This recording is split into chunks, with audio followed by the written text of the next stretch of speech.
আসসালামু আলাইকুম। আমার চ্যানেলে আপনাদের সকলকে স্বাগত।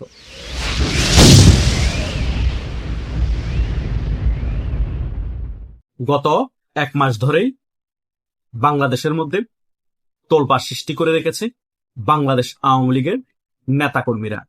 আমি আপনাদেরকে যখন ঈদুল আজহার আগে বাংলাদেশ আওয়ামী লীগের নেতাকর্মীরা বিক্ষোভ মিছিল করছিল, তখন আমি বলেছিলাম পবিত্র ঈদুল আজহার পরপরই বাংলাদেশ আওয়ামী লীগের বিক্ষোভ মিছিলের তীব্রতা আরো বাড়তে থাকবে সারা বাংলাদেশ জুড়ে, এবং বাংলাদেশ আওয়ামী লীগের নেতাকর্মীরা রাজপথে নেমে রাজপথ প্রকম্পিত করবে জয় বাংলা স্লোগানে। হাজার হাজারে মানুষ রাজপথে জয় বাংলা স্লোগান দিয়ে শেখ হাসিনাকে ফিরিয়ে আনার জন্য তারা মরিয়া হয়ে উঠবেন। আমি যেটাই বলেছিলাম সেটাই এখন বাস্তবে প্রমাণিত হচ্ছে। শুধু আজকেই জুমার নামাজের পরে সারা বাংলাদেশে 20 থেকে 30টা বিক্ষোভ মিছিল হয়েছে। এখন আর বাংলাদেশ আওয়ামী লীগের নেতাকর্মীরা ঝটিকা মিছিল করে না। 300 থেকে 400 মানুষ নিয়েই বাংলাদেশ আওয়ামী লীগের নেতাকর্মীরা বিক্ষোভ মিছিল করছে। কি রাঙ্গামাটি বলেন, কি খাগড়াছড়ি বলেন, কি বান্দরবল বলেন, কি হবিগঞ্জ বলেন, কি সিলেট বলেন, কি চট্টগ্রাম বলেন, কি ঢাকা বলেন, প্রত্যেকটা জেলা উপজেলা মহানগরের মধ্যে বাংলাদেশ আওয়ামী লীগের নেতাকর্মীরা জুমার নামাজের পরে রাজপথে নেমে জয় বাংলা স্লোগানে রাজপথ প্রকম্পিত করেছে। এবং পুলিশও কিন্তু বাংলাদেশ আওয়ামী লীগের নেতাকর্মীদেরকে গ্রেপ্তার করার সাহস করেনি। কেন করেনি? কারণ সংখ্যায় বাংলাদেশ আওয়ামী লীগের নেতাকর্মীরা অনেক বেশি ছিল। পুলিশ কি কাজ করে? বিক্ষোভ মিছিলে পরবর্তী সময় টার্গেট করে করে বাংলাদেশ আওয়ামী লীগের নেতাকর্মীদেরকে বিএনপির শীর্ষ পর্যায়ের নেতাদের নির্দেশে গ্রেপ্তার করে। কিন্তু বাস্তবে যারা অপরাধী তাদেরকে তো গ্রেপ্তার করতে পারে না। নিরীহ যারা আওয়ামী লীগের সক্রিয় কর্মী তাদেরকে গ্রেপ্তার করে। বিক্ষোভ মিছিল করা কি অপরাধ? কোনো অপরাধ না।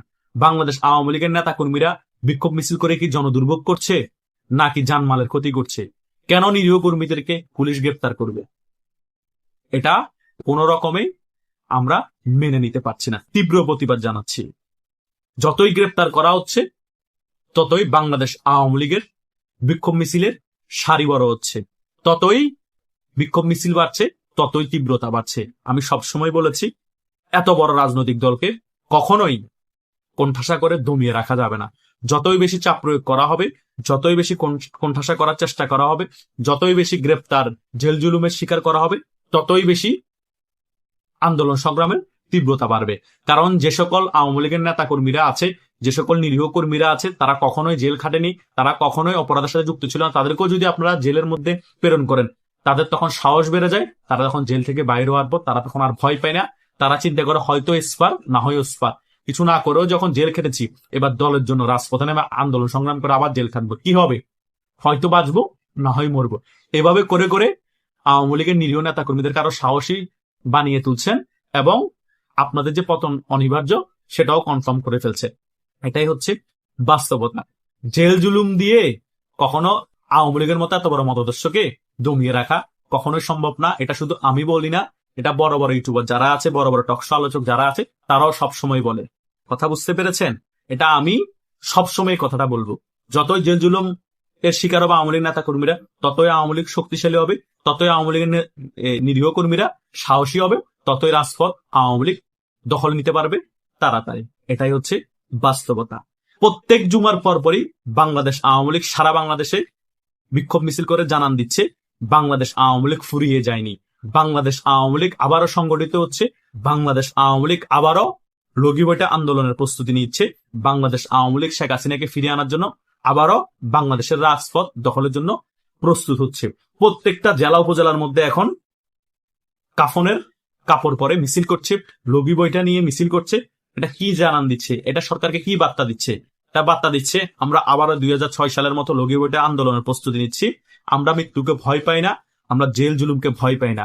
আমরা এগুলোকে তোয়াক্কা না করে আন্দোলন সংগ্রাম করে নেত্রীকে দেশের মধ্যে ফিরিয়ে আনবো। এই সাহসটা আপনারাই আওয়ামী লীগ নেতা কর্মীদের মনের ভিতর ঢুকিয়ে দিয়েছেন।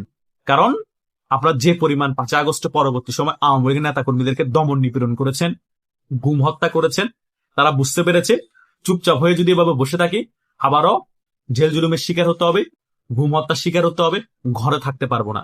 যুদ্ধ করে মরে গেলেও মনকে বুঝাতে পারবো যে আমি ভয়ে কাপুরুষের মতো চুপ ছিলাম না, যুদ্ধ করে মরে গিয়েছি, যুদ্ধ করে জেলে গিয়েছি। কিন্তু আমি যুদ্ধ করব না, কাপুরুষের মতো পালিয়ে পালিয়ে থাকবো, তবুও আমাকে ধরে নিয়ে জেলে ভরে দিবে, এটার কোনো মানে হয় না। এইসবের কারণেই এখন আওয়ামী লীগের নেতা কর্মীরা মাথায় একটা জিনিসই ঢুকিয়ে ফেলেছে, হয়তো এসপার, না হয় ওসপার। এই অবস্থায় যদি আওয়ামী লীগের শীর্ষ পর্যায়ের কিছু নেতা বাংলাদেশে ফিরে আসতে পারে এবং এই সকল নেতা কর্মীদেরকে নেতৃত্ব দিতে পারে, তার সাথে যদি রিজার্ভ ফোর্সও যুক্ত হয়ে যায়, তাহলে এই আওয়ামী লীগকে ঠেকানোর ক্ষমতা কারণেই 24 ঘন্টার মধ্যে বাংলাদেশের রাজনৈতিক উলট পালট হয়ে যেতে পারে এবং 24 ঘন্টার মধ্যে শেখ হাসিনা যে কোনো মুহূর্তে বাংলাদেশে ঢুকে যেতে পারে। 6 মাসেরও প্রয়োজন হবে না। সেটার জন্য প্রয়োজন আওয়ামী লীগের শীর্ষ পর্যায়ের অনেক নেতাকে জেল জুলুমের শিকার হবে এটা মাথায় রেখে বাংলাদেশে ফিরে আসতে হবে, এবং মধ্যম পর্যায়ে যে সকল নেতা আছে তাদেরকেও বাংলাদেশে ফিরে আসতে হবে। কারণ নিরীহ কর্মীরা তো এখন মাথা কাফনের কাপড় পরেই রাজপথে নামতেছে। তারা চিন্তাই করে ফেলেছে হয়তো এসপার, না হয় ওসপার, হয়তো বাঁচবো না হয় মরবো, কিন্তু নেতৃত্বের প্রয়োজন আছে, ফাইন্যান্সিয়াল সাপোর্টের প্রয়োজন আছে। ফাইন্যান্সিয়াল সাপোর্ট এবং নেতৃত্ব যদি দিতে পারেন আপনারা, তাহলে কিন্তু এই আওয়ামী লীগকে কেউ ঠেকাতে পারবে না। পুলিশ গুলি করেও মেরে ফেলেও ঠেকাতে পারবে না, আর্মি সহ রাজপথে নামলেও ঠেকাতে পারবে না। কারণ আওয়ামী লীগের যে সকল ডেসপারেট কর্মী আছে, যে সকল রিজার্ভ ফোর্স আছে, তারা ভালো করেই জানে আমি এখানে মরবো, তারপরও রাজপথ দখল করবই করব। এই ধরনের আওয়ামী লীগের কর্মী লক্ষ লক্ষ সারা বাংলাদেশ জুড়ে আছে। তাদের কারণেই বাংলাদেশ আওয়ামী লীগ এখনো শক্তিশালী রূপে তাদের অবস্থান জানান দিতে পারছে। যতই গ্রেপ্তার বাড়ছে, ততই আওয়ামী লীগের নেতা কর্মীরা বিক্ষোভ মিছিল করছে। এগুলা কিন্তু এমনি এমনি হয় না। বুকের মধ্যে যদি সাহস না থাকে, মাথায় যদি কাপনের কাপড় পরে না নামে, এমনি এমনি এত সাহস মানুষের মনে এবং মাথায় আসে না। কথা বুঝতে পেরেছেন? তার মানে আওয়ামী লীগের নেতা কর্মীরা বার্তা দিয়ে দিয়েছে, আমরা মরবো তবুও রাজপথ ছাড়বো না। আমরা রাজপথ দখল করে শেখ হাসিনাকে ফিরিয়ে এনে তারপর আমরা ক্ষান্ত হব। আপনাদের যা কিছু করার করেন, আপনারা আমাদেরকে মব করেন, আপনারা আমাদেরকে দমন নিপীড়ন করেন, আপনারা আমাদেরকে জেলে প্রেরণ করেন, যা ইচ্ছে করেন, আমরা চুপ থাকবো না এবং গুপ্তভাবে রাজনীতি করবো না। আপনারা নিষেধাজ্ঞা তোলেন বা না তোলেন, আমরা রাজপথে আন্দোলন সংগ্রাম করবোই, জেল জুলুমের শিকার হলে হবো, মরলে মরবো। এটাই হচ্ছে বাংলাদেশ আওয়ামী লীগের নেতাকর্মীদের স্পিরিট। এই স্পিরিটের কারণেই বাংলাদেশ আওয়ামী লীগ কখনো বাংলাদেশ থেকে হারিয়ে যাবে না। বাংলাদেশ আওয়ামী লীগ আবার বাংলাদেশের রাজনীতিতে দাপটের সহিত ফিরে আসবে এবং শেখ হাসিনাকে বাংলাদেশে ফিরিয়ে এনে আবার প্রধানমন্ত্রী করবে। সেই কারণে আমি সবসময় বলি যে এই দিন না, আরো দিন আছে, এই দিনকে নিয়ে যাব সেদিনেরও কাছে। কেন বলছি জানেন? কারণ 5 আগস্টের পর আপনারা মনে করেছেন বাংলাদেশ আওয়ামী লীগ আর কখনো ক্ষমতায় আসবে না। বাংলাদেশ আওয়ামী লীগের নেতা কর্মীদের সাথে যা ইচ্ছা তা করি, কোনো সমস্যা নেই। কিন্তু দিন পরিবর্তন হয়েছে, বাংলাদেশ আওয়ামী লীগ আবারও ক্ষমতায় আসবে। আপনারা যেভাবে আওয়ামী লীগের সাথে প্রতিহিংসামূলক রাজনীতি করেছেন, তার 10 গুণ আওয়ামী লীগ ফিরিয়ে দিবে। এবং শেখ হাসিনাই যদি বেঁচে থাকে, বাংলাদেশে ফিরে আসে, শেখ হাসিনা আবার বাংলাদেশের প্রধানমন্ত্রী হবে।